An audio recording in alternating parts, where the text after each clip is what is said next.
Airbase जहां भारत ने attack किया, 2 दफा अटैक किया, उसके बाद मौजूद हूँ और यहाँ भारत की जानब से शदीद हमला किया। ये बड़ा मुश्किल वक्त आ गया है कि 16 लाख की आर्मी है, आपके पास 6 लाख है। इस वक्त की सबसे बड़ी खबर ये है कि नूर खान एयरबेस पर पाकिस्तान की नूर खान चकलाला एयरबेस के ऊपर मिसाइल दागा गया है इंडिया की तरफ से, और काफी वहां पर इस वक्त नुकसानात की भी इत्तला। नो अमाउंट ऑफ जज्बा विल सेव अस। और डिप्लोमेसी जो अरब कर रहे हैं और ईरान कर रहे हैं, इंडिया उसको मान नहीं रहा, तो सूरत हाल परेशान से परेशान कुन होती जा रही है। जबरदस्त नुकसान पाकिस्तान को उठाना पड़ा है, कई सारे विमान तबाह हो गए। आसिम मुनीर की जिम्मेदारी है, बिकॉज ये मामलात उसने शुरू किए और अब उसके अंदर हिम्मत नहीं है कि वो जवाब दे सके। हमारी जो न्यूज है वो इस टाइम गलत बता रही है, आवाम को गलत गाइड कर रही है, अंदर की जो न्यूज है वो सच नहीं बताई जा रही। एक और फ्रंट खुल गया है पाकिस्तानियों के लिए। बताइए पाकिस्तानी, आपकी कंगाली में आटा गीला हो गया है। और हिंदुस्तान के पास इससे आगे भी जो है वो मौजूद पृथ्वी और अग्नि मिसाइल्स मौजूद हैं, और हिंदुस्तान के पास S-400 missile defence system airbase Pakistan के डिस्ट्रॉय कर दिए गए हैं। ये कंफर्म न्यूज अब पाकिस्तान की तरफ से भी आ गई है और भारत ने भी कंफर्म कर दिया कि हमने पाकिस्तान के 4 एयरबेसेस को डिस्ट्रॉय कर दिया है। और यहाँ पे हमारे फौजी कमांडर आसिम मुनीर साहब अमन के लिए जो है वो नवाज शरीफ के पैर दबा रहे हैं। जय हिंद दोस्तों, स्वागत है आपका हिंद वर्ड में। भारत पाकिस्तान के बीच तनाव अपने चरम पर है। पाकिस्तान ने पहले हमला करते हुए दिल्ली की ओर फतह सेकंड बैलिस्टिक मिसाइल दागी, जिससे भारत की अत्याधुनिक S-400 एयर डिफेंस प्रणाली ने सिरसा के पास हवा में ही इंटरसेप्ट कर नष्ट कर दिया। इसके साथ ही पाकिस्तान ने जम्मू, पंजाब और राजस्थान में मिसाइल और ड्रोन से हमले की कोशिश की, लेकिन भारतीय वायु रक्षा तंत्र ने सभी खतरे समय रहते हुए विफल कर दिए। जवाबी कार्रवाई में भारत ने पाकिस्तान के 6 प्रमुख एयरबेस नूर खान रावलपिंडी, मुरीद चकवाल, रफ़ीकी शोरकोटा, रहीम यार खान, सुकुर और चुनिया को निशाना बनाकर बड़ी क्षति पहुंचाई।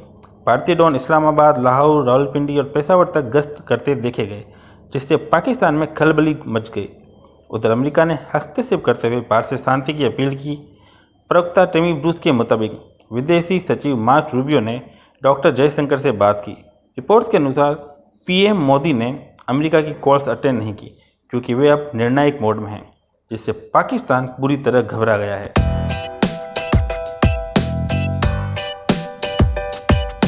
तो पाकिस्तान का 7वां एयरबेस भी तबाह हो गया। जयकोकाबाद का शहबाज एयरबेस तबाह हुआ है। पहले भारत ने 6 एयरबेस तबाह किए थे, अब यह संख्या बढ़ गई है। 7वां एयरबेस 24 घंटे में भारत ने तबाह किया है। इस एयरबेस पर ही F-16 फाइटर जेट्स पाकिस्तान ने रखे थे। और एक और बड़ी जानकारी, जैसे कि लगातार हम आपको दे रहे हैं, इस पूरे मामले पर बड़ी ब्रेकिंग न्यूज, पाकिस्तान का 7वां एयरबेस भी तबाह हो गया है। इससे आपको समझ में आ रहा होगा कि कैसे बॉर्डर पर हमारी जो भारतीय सेना है, हमारी जो आर्म्ड फोर्सेज है, वो पाकिस्तान से फाइट करने में लगी हुई है। सैल्यूट है हमारी भारतीय सेना को। खैर, यहां पर मैं आपको बता दूं, आप देख सकते हो अगेन जो प्रेस ब्रीफिंग है मिनिस्ट्री ऑफ एक्सटर्नल अफेयर्स और मिनिस्ट्री ऑफ डिफेंस के द्वारा यहां पर किया गया, और उसमें बताया गया किस प्रकार से हाई स्पीड मिसाइल, देखिए ये बहुत ही डेंजरस टर्न है। अगर पाकिस्तान ये इस्तेमाल कर रहा है और करने की कोशिश कर रहा है, तो आप समझिए भारत के पास भी इससे बड़े बड़े मिसाइल हैं। मतलब इस तरह के मिसाइल्स हैं कि अचानक से पाकिस्तान का कौन सा हिस्सा गायब हो जाएगा, खत्म हो जाएगा, पता भी नहीं चलेगा। इसीलिए मैं कह रहा हूं कि बहुत बड़ा एस्केलेशन है वॉर में। तो बेसिकली हुआ क्या, मैं आपको बताता हूं। रात को लगभग 1:40 पर बताया जा रहा है कि पाकिस्तान ने हाई स्पीड मिसाइल भारत के मिलिट्री इंस्टॉलेशंस को खत्म करने के लिए दागे थे। एंड मोस्ट प्रॉब्ली ये पंजाब में जो पठानकोट और आदमपुर है, वहां पर जो हमारे एयर बेसेस हैं, उसके ऊपर फायर करने की कोशिश की गई थी। अगेन ये आप देख सकते हो, थोड़ा सा ये है आपका इंटरनेशनल बॉर्डर, यहां पर आपको लाहौर देखने को मिल रहा होगा, ये है अमृतसर। तो यहां पर अगर आप ध्यान से देखेंगे, पठानकोट आप सब जानते हैं, तो यहां पर पठानकोट पर हमारा एयरबेस है, उससे लगभग 100 किलोमीटर नीचे जलंधर के पास अगर आप देखोगे तो यहां पर है आपका आदमपुर। इन 2 जगहों पर कहीं ना कहीं बताया जा रहा है कि इसको हिट करने की कोशिश की जा रही थी, और ये बहुत ही सीरियस एस्केलेशन है। जैसा कि मैं आपको बता रहा हूं, हाई स्पीड एक प्रकार से जो मिसाइल्स का आप प्रयोग कर रहे हो। अब किस तरह के मिसाइल्स हो सकते हैं, देखो अब ये स्पेकुलेशन लगाया जा रहा है, यहां पर श्योरिटी नहीं है, लेकिन हो सकता है बाबर क्रूज मिसाइल, अबाबिल हो गया, राड 2 हो गया, इस तरह के मेनली जो मिसाइल्स हैं वो हो सकता है कि पाकिस्तान प्रयोग कर रहा होगा। एंड जैसा मैंने आपको बताया, इससे कहीं बेहतर मिसाइल्स भारत के पास हैं। अगर भारत ने प्रयोग करना स्टार्ट कर दिया तो आप समझिए पाकिस्तान का क्या हो सकता है। अच्छा, सबसे पहले ये बता दूं कि एक पाकिस्तानी प्रोपेगेंडा चल रहा था कि उन्होंने दिल्ली के एयरपोर्ट को धुआं कर दिया, उनकी वहां से मिसाइल चली और दिल्ली एयरपोर्ट पर आ गई और वहां पर धमाका हुआ। ये सारा सब कुछ प्रोपेगेंडा है। उन्होंने दिल्ली को एम करके मारी थी, यहां तक सच है। उसको हमने इंटरसेप्ट कर लिया था, वो भी सच है। दिल्ली पूरी तरह से सेफ है, वहां पर कोई भी अटैक नहीं हुआ।